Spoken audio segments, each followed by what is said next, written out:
दोस्तों, क्या बिहार चुनाव के एग्जिट पोल जो आज पूरे देश को दिखाए गए गलत साबित हो सकते हैं?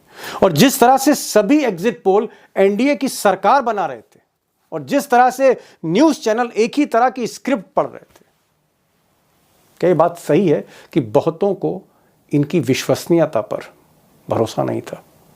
अब आज इस वीडियो में कुछ चौंकाने वाली बातें आपके सामने रखने जा रहा हूं, लेकिन एक बात मैं अंडरलाइन करना चाहता हूं कि 2020 में पिछली बार बिहार के अंदर दूसरे चरण का चुनाव पूरी तरह से कंप्लीट हो चुका है और अब एग्जिट पोल सामने निकल कर आ चुके हैं और उसके आंकड़े जिसको देखने के बाद लोग हंसते हुए नजर आ रहे हैं दोस्तों। लेकिन एक बड़ा सवाल, क्या 14 नवंबर को ये सारे नतीजे पलटने जा रहे हैं? 14 नवंबर को सारे नतीजे पलट जाएंगे। आखिर वो कौन सा कट्टर दुश्मन है मोदी जी का जो मैदान में सामने खुलकर आ चुका है और दावा ताल ठोक कर कह रहा है कि यहां पर किसी भी तरीके से एनडीए की सरकार, मोदी शाह की सरकार नहीं बनेगी? क्या खबर सामने निकल के आ रही है? दावा यह किया जा रहा है क्या मोदी जी भी बिहार की कुर्सी नहीं बचा पाएंगे? हमारे साथ वरिष्ठ पत्रकार मौजूद हैं दीपक शर्मा, और वरिष्ठ पत्रकार उनके साथ 4 सहयोगी जुड़े हैं जिन्होंने भाजपा के और बिहार चुनाव की पूरे सारे रिजल्ट जनता के सामने हकीकत बयां कर दी है। गोदी मीडिया इस पर चर्चा नहीं कर रहा है और यह तस्वीरें आप लोगों तक नहीं पहुंचा रहा कि किस तरीके से बुरी तरीके से हार हो सकती है। नमस्कार, मैं दीपक शर्मा, मेरे यूट्यूब मंच पर आपका स्वागत है। दोस्तों, क्या बिहार चुनाव के एग्जिट पोल जो आज पूरे देश को दिखाए गए गलत साबित हो सकते हैं? जिस तरह से सभी एग्जिट पोल एनडीए की सरकार बना रहे थे और जिस तरह से न्यूज चैनल एक ही तरह की स्क्रिप्ट पढ़ रहे थे, क्या ये बात सही है कि बहुतों को इनकी विश्वसनीयता पर भरोसा नहीं था? अब आज इस वीडियो में कुछ चौंकाने वाली बातें आपके सामने रखने जा रहा हूं, लेकिन एक बात मैं अंडरलाइन करना चाहता हूं कि 2020 में पिछली बार बिहार में जितने भी एग्जिट पोल दिखाए गए थे, सब के सब नतीजे वाले दिन गलत साबित हुए थे। उधर एग्जिट पोल आने के बाद ऐसा लगता है कि इसका असर तेजस्वी यादव पर खास नहीं था। काफ़ी कॉन्फिडेंट दिखे तेजस्वी यादव और उनका कहना था कि बिहार में जो रिकॉर्ड वोटिंग इस बार हुई है, मुद्दतों बाद जो रिकॉर्ड वोटिंग हुई है, ये एक तरह से सत्ता परिवर्तन का संकेत दे रही है। तेजस्वी ने ये बात जरूर कही कि अगर बेईमानी नहीं होती, खेल नहीं होता, तो हर कीमत पर सरकार फिर महागठबंधन की तेजस्वी यादव की। मतलब चुनावी पंडितों का भी मानना है कि ये जो आज एग्जिट पोल दिखाए गए, इसके ठीक उलट नतीजे 14 तारीख को कुछ और ही होंगे।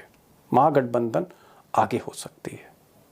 नहीं, मैं अपना तो निकाल कर बता दिया। मेरे हिसाब से मैं कूड़ा भागा जोड़ घटाव करके बता दिया हूं कि महागठबंधन को 124 सीट आएगी और एनडीए को 114 सीट आएगी।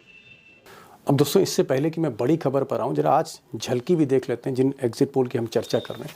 सारे के सारे एग्जिट पोल जो न्यूज़ चैनल्स पे चलाए जा रहे थे, एक ही तरह के नतीजे की तरफ संकेत दे रहे थे। मिसाल के तौर पर चाहे वो दैनिक भास्कर का एग्जिट पोल हो जिसमें एनडीए 145-160 है, महागठबंधन 73 से 91 है, जेवीसी भी करीबन एनडीए को दे रही है, महागठबंधन को 88 से 103, मैट्रीज 147 से 167, महागठबंधन को 70-90। अगर आप पीपल्स इनसाइट देखते हैं, ये सर्वे कंपनी 133 से 148, 87 से 102 महागठबंधन को। एनडीटीवी ने जो अडानी साहब का चैनल है, उन्होंने जो एक एग्जिट पोल किया है, एनडीटीवी के मुताबिक 148 अडानी साहब का चैनल है, 148 एनडीए को और 88 महागठबंधन को। यानी कुल मिलाकर आप अगर एवरेज निकालें एनडीटीवी की तरह तो 148 सीटें 243 में, यानी सरकार बन रही है एनडीए की, और महागठबंधन तेजस्वी, राहुल गांधी वगैरह 88, मात्र 88। ये 100 का आंकड़ा भी नहीं ले पा रहे मतलब। और हर चैनल इसी तरह का नतीजे दिखा रहा था। अब दिलचस्प बात यह है कि 2020 में जब बिहार का चुनाव हुआ असेंबली का, और उस वक्त जो एग्जिट पोल आए, वो सारे के सारे एग्जिट पोल गलत साबित हुए। 2020 में एग्जिट पोल महागठबंधन की सरकार बना रहे थे, लेकिन सरकार एनडीए की बनी। अगर आप देखें 2020 में, ये अमर उजाला की रिपोर्ट है, एनडीए को सारे ही, चाहे वो आज तक एनडीए को 69 सीट्स दे रहा था, लेकिन एनडीए की सीट्स 125 हैं।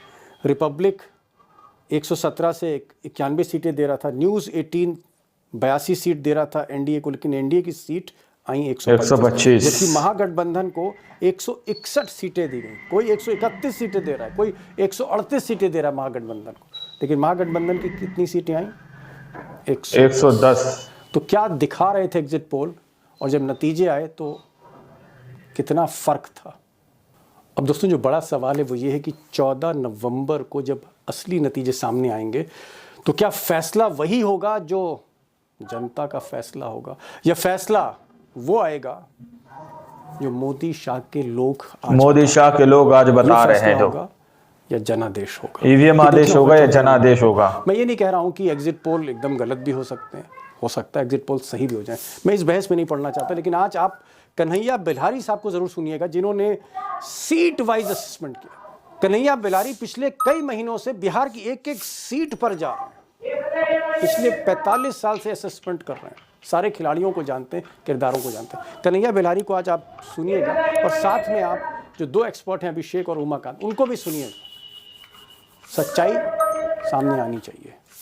बेल्लारी साहब, आप तो कह रहे थे कि साहब कहीं ना कहीं जो सरकार है वो तेजस्वी की बन रही है, तेजस्वी आगे चल रहा है, तेजस्वी का तेज है, रथ तेजी से दौड़ रहा है, लेकिन आज जितने भी एग्जिट पोल आए, जितने भी एग्जिट पोल 1 2 3 4 5 6 सब के सब एनडीए की सरकार बना रहे हैं, तेजस्वी की कोई सरकार नहीं बना रहा। बेल्लारी साहब तो झारखंड में भी बनवा रहे थे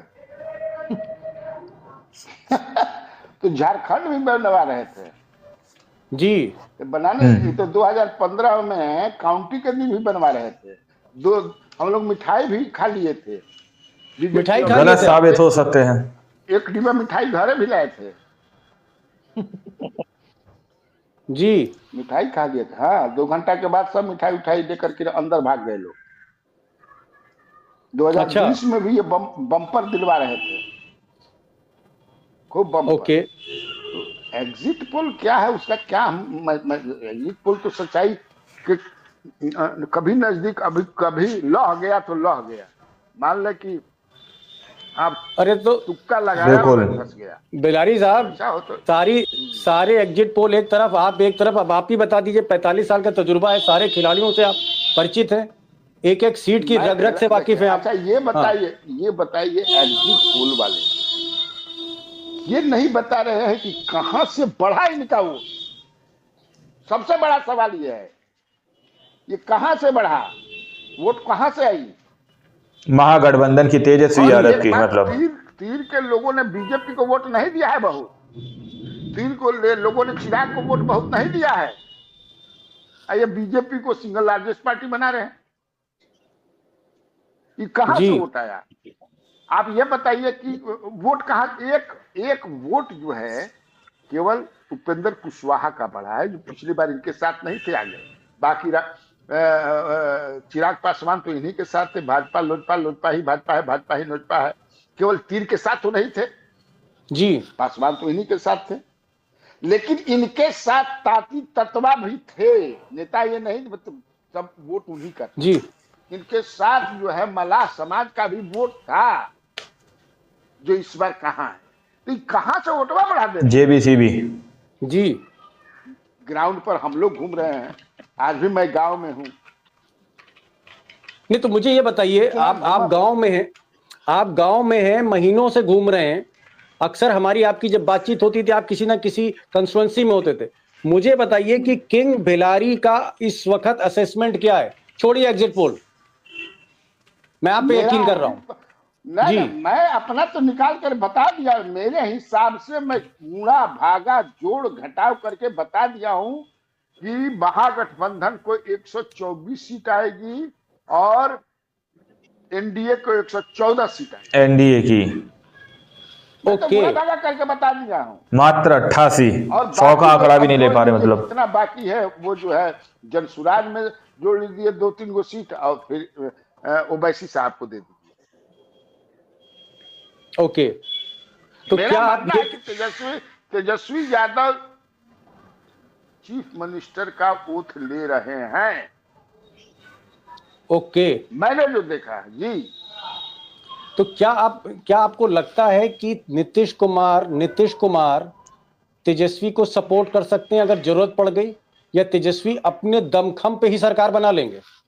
अभी तक तो मैं निकाला कि अपने दमखम पर बना रहे हैं 125 जान लीजिए जी मैं देखिए मैं आपको अभी वही मैं दिन भर मैं कहा ना कि बहुत एक एक कंस्टिट्यूएंसी का निकाल करके मैंने सब 110 लोगों से अपने बात करके जो हमारे लोग हैं सब जो है आरजेडी को फर्स्ट फेज में 49 सीट मैंने जोड़ा है 49 सीट्स जी दूसरे फेज में 26 सीट ओके आरजेडी को 26 सीट दूसरे फेज में हाँ तेजस्वी की पार्टी को हाँ 75 मोदी शाह के लोग आज बता रहे हैं तो कांग्रेस को 11 ईवीएम आदेश होगा या जनादेश होगा पहले फेज में को मैंने 18 सीट दिया नहीं कांग्रेस को पहले फेज में दूसरे फेज में 13 और 11 मतलब 24 11 और 13 हाँ।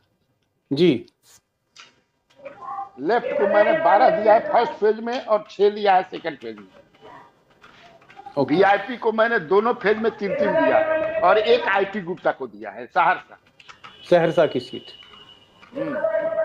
बीजेपी को कितना दिया जी हाँ बीजेपी को फर्स्ट फेज में मैंने 18 सीट दिया है ओके दूसरे फेज में इनको 26 तेजस्वी यादव टोटल 44 44 जेडी को मैंने फर्स्ट फेज में 26 दिया है दूसरे फेज में 30 दिया है 56 ओके एलजेपी को फर्स्ट फेज में 1 दिया है दूसरे फेज में मैंने 6 दिया है 7 सीट जी हमको मैंने फर्स्ट फेज में दोस्तों आप लोगों ने इस वीडियो को शुरू से आखिर तक देखा।